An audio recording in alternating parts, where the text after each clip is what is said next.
Hello everyone, welcome back to the tech series channel. आज हम बात करेंगे मल्टीप्लेक्सर एंड डीमल्टीप्लेक्सर के बारे में। मल्टीप्लेक्सर और डीमल्टीप्लेक्सर क्या है? ये कॉम्बिनेशनल सर्किट्स का ही पार्ट है। मल्टीप्लेक्सर का क्या काम है? ये क्या करता है? मल्टीपल इनपुट्स को एक सिंगल आउटपुट में ट्रांसफर करता है। मतलब ये मेरे पास क्या है, मल्टीपल इनपुट्स हैं और इसने क्या किया, इन 4 मल्टीपल इनपुट्स को एक सिंगल आउटपुट में मुझे कन्वर्ट करके दे दिया। किसकी हेल्प से? बेस्ड ऑन किस पे बेस्ड है ये? सिलेक्ट लाइंस के ऊपर। ये जो लाइंस है ये क्या है, मेरी सिलेक्शन लाइंस है। अब बात कर लेते हैं, ये जो मैं कह रही हूँ कि ये इनपुट लाइन है, ये एक आउटपुट देता है हमें बेस्ड ऑन सिलेक्टेड लाइन का फॉर्मूला। 2 की पावर n जो है मेरे पास इनपुट्स हैं और जो n है मेरे पास वो है सिलेक्शन लाइन। 2 की पावर n क्या है? अगर मैं 2 की पावर 2 लिखती हूँ, 2 की पावर 2 क्या होता है? 4 क्या है? मेरी इनपुट्स। ठीक है, ये जो 2 की पावर n है ना, ये n क्या है मेरे, किस चीज़ के काम आती है? ये है मेरी सिलेक्शन लाइन्स। ये मुझे बताती हैं कि मेरे पास कितनी सिलेक्शन लाइन है। ये यहाँ पर 2 सिलेक्शन लाइन है, ये 3 भी हो सकती है, 4 भी हो सकती है, based on this formula, right. अब देखो इसमें क्या है मेरे पास, फॉर्मूले की हेल्प से देख लेते हैं। 2 की पावर 2 इज इक्वल टू 4 मैंने क्या ली? Inputs line. इनपुट लाइन को क्या नाम दे दिया? L0, L1, L2 and L3। और Y क्या है मेरे पास? आउटपुट है यहाँ पे, और 2 मेरे पास है सिलेक्शन लाइन। अब इसकी हेल्प से हम बना लेते हैं ट्रुथ टेबल। ट्रुथ टेबल देखो कैसे बनेगा इसका। देखो ये रहा हमारा ट्रुथ टेबल। ट्रुथ टेबल कैसे बनाया हमने? मेरे पास 2 क्या है मेरे पास? Selection line S1 and S0 and मेरे पास इनपुट है, आउटपुट क्या है मेरे पास? Y। और इनपुट्स कौन कौन से? L0, L1, L2 and L3। ये 2 की इनपुट्स कैसे लिखोगे? 0 0 0 1 1 0 एंड 1 1।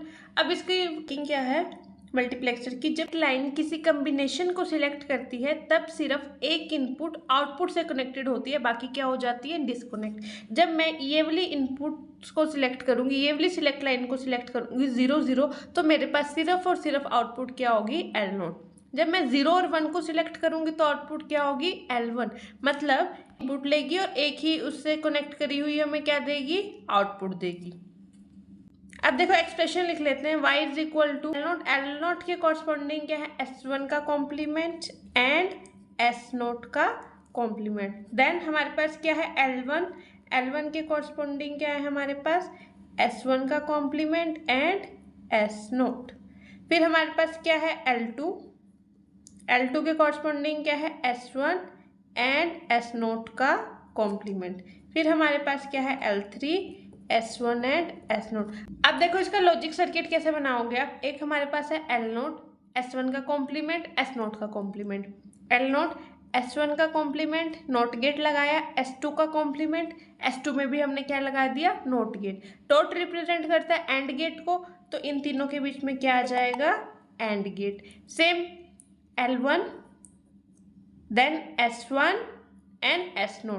L1 S1 के लिए हमने क्या लगाया? Not gate and S0 as it is, और इन तीनों को कंबाइन कर दिया एंड गेट से। सेम एज हम L2 के लिए कर लेते हैं, L3 के लिए कर लेते हैं। इन चारों को किसके साथ ज्वाइन कर देंगे? हमारे पास कौन सा गेट लगेगा? और गेट।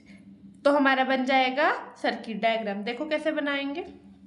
बन जाएगा logic circuit. Logic circuit of multiplexer 4x1 का। अगर मैं 2 की पावर n फॉर्मूला है मेरे पास, ठीक है, 2 की पावर 3 ले लेती हूँ। 2 की पावर 3 क्या होगी? 8।